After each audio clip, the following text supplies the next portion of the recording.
Hello, Morongo Basin, and listeners around the world online at Z107.7 FM.com. Here is the Z107.7 Local News for Friday, May 1st, 2026. A rumored shooting at 29 Palms Junior High School led to a deputy response, but was ultimately deemed to be unfounded. On Tuesday at approximately 7:45 a.m., deputies from the San Bernardino County Sheriff's Department responded to 29 Palms Junior High School following reports circulating on social media of a potential school shooting. Deputies say they initiated an immediate and comprehensive investigation to ensure the safety of students, staff, and the campus. Deputies say they coordinated with school administrators and identified the juveniles associated with the reported information. School staff and district personnel conducted searches of their belongings, which confirmed no weapons were present on the campus. Simultaneously, deputies contacted the parents and conducted a thorough review of the juveniles' phones and social media accounts.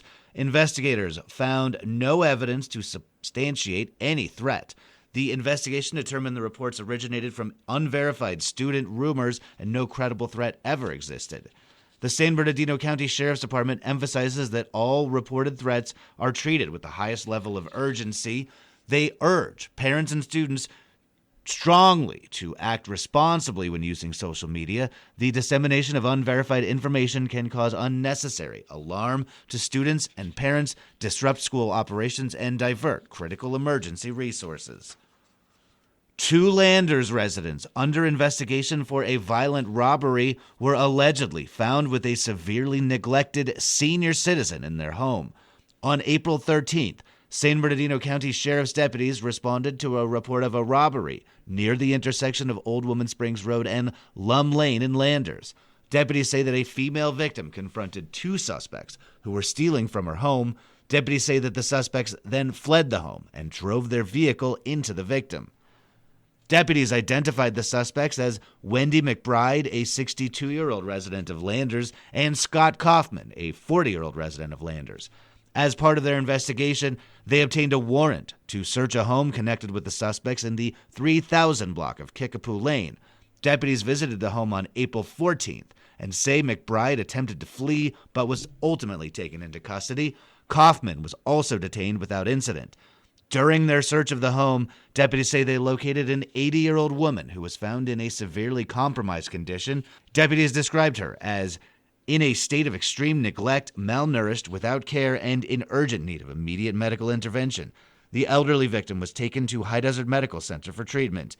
Wendy McBride pled no contest to charges of felony elder abuse and misdemeanor grand theft and is currently serving a 60-day sentence. Scott Kaufman pled no contest to misdemeanor charges of grand theft. He is currently out on probation for time served.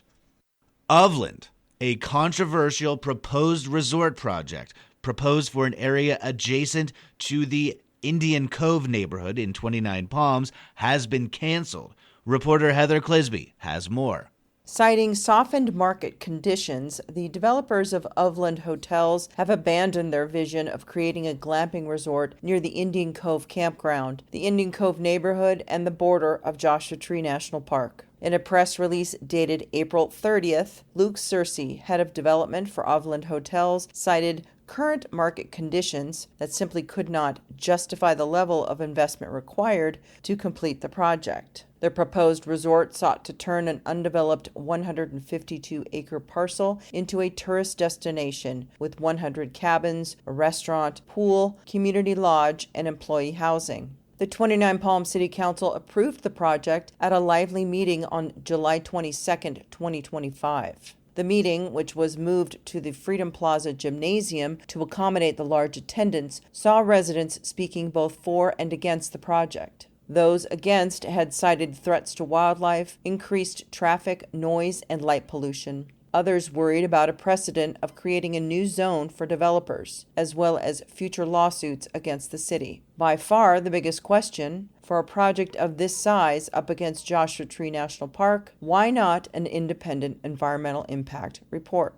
By August 2025, a lawsuit was filed against the city by the Center for Biological Diversity and Indian Cove Neighbors, a group of concerned citizens living in the Indian Cove neighborhood. The lawsuit noted that the parcel is positioned in a wildlife corridor and that the city violated the California Environmental Quality Act by approving the project without considering the habitats of desert tortoises, burrowing owls, American badgers, and other wildlife and plants. Legal developments from that lawsuit played out this week and may have played an additional role in the developer's decision. On Wednesday, April 28, a stipulation for the temporary stay of litigation filed with the San Bernardino County Superior Court stated that the developer would walk away from the project, and a public hearing took place the following day. This stay requires the city to reverse and rescind any zoning changes, permits, and entitlements related to the project within 90 days, or by July 27, 2026, and it would need to be on the public record by August 31st, 2026. Reporting for Z107.7, I'm Heather Clisby.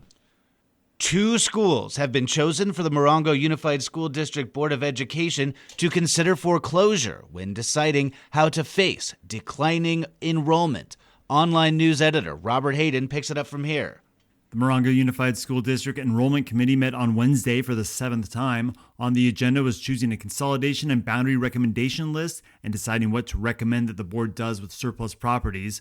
The commission would only get to the first of those 2 discussion items. First up, the committee heard over 2 hours of public comments from over 25 parents, students, teachers, and faculty members of the elementary schools possibly affected by the consolidations. Landers, Palm Vista, and Morongo Valley Elementary Schools are facing the lowest enrollment of the 11 elementary schools in the Morongo Unified School District. Concerns over commute times, class size, and the quality of education were just some of the reasons nearly 100 people packed the Joshua Tree Professional Development Center, often applauding and cheering after each of the 3-minute public comments. The task before the committee on Wednesday was to decide which scenarios to suggest that MUSD board consider in changing school boundaries and possible closures.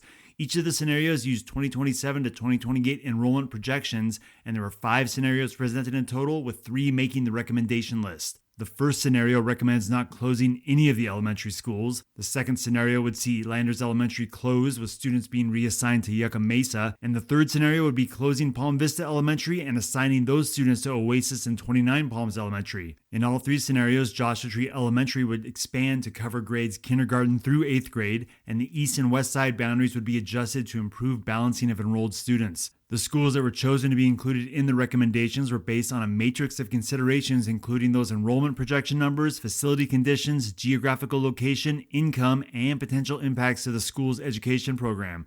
Broadly, it came down to low scores in enrollment projections at Landers and Morongo Valley and the facility conditions at Palm Vista. It was pointed out during the public comment period and the committee discussion that Palm Vista's proximity to a fault spur has prevented facility upgrades, and the committee is recommending that the MUSD explore the cost of a fault study and only move forward with consolidation recommendations if that study says that upgrades just aren't feasible.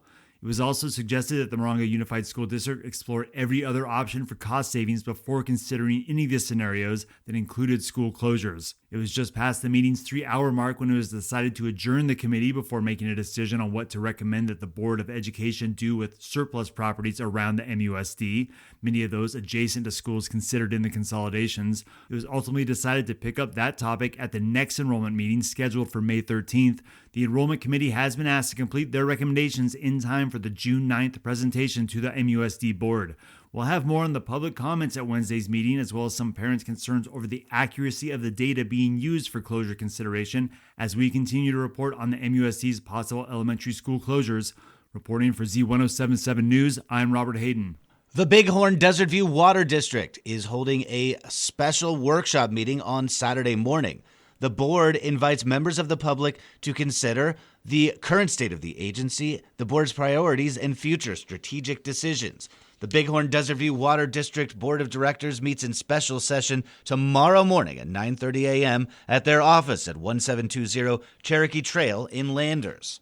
Crime fiction author Brian Townsley will be celebrating the release of his new novel, Under a Black Flag, published by Starlight Pulp, featuring Townsley's notorious antihero, Sonny Haynes' jagged path between Palm Springs and 29 Palms in the early 1950s. Reporter Gabriel Hart chatted with Townsley about his recurring character and how the desert affects a noir story. Townsley's new novel is the 3rd installment of his 1950s Sonny Haynes series, which started with the LA mob ties of Trunk Full of Zeros and the short story collection Outlaw Ballads. Under a Black Flag picks up in 1953 when morally conflicted ex-cop Sonny Haynes is now a house detective at the Starlight Hotel in Palm Springs. A famous director shooting a Western film in 29 Palms calls Sonny to investigate an assault on his actress, while 2 visitors are found dead in the hotel, and what follows is a race against time, leading to the heart of darkness in the Southern California desert. It's detective fiction or crime fiction or noir or whatever you want to refer to it as. But people have commented that in a lot of ways his murk is just like a horse, and it, feels like a Western in a lot of ways. And, I think that's kind of the paradigm that we use a lot, right? The idea of the Western is so ingrained in American storytelling that it's one of those things where even though this is crime fiction, it still sometimes I think has a feel of a Western. And so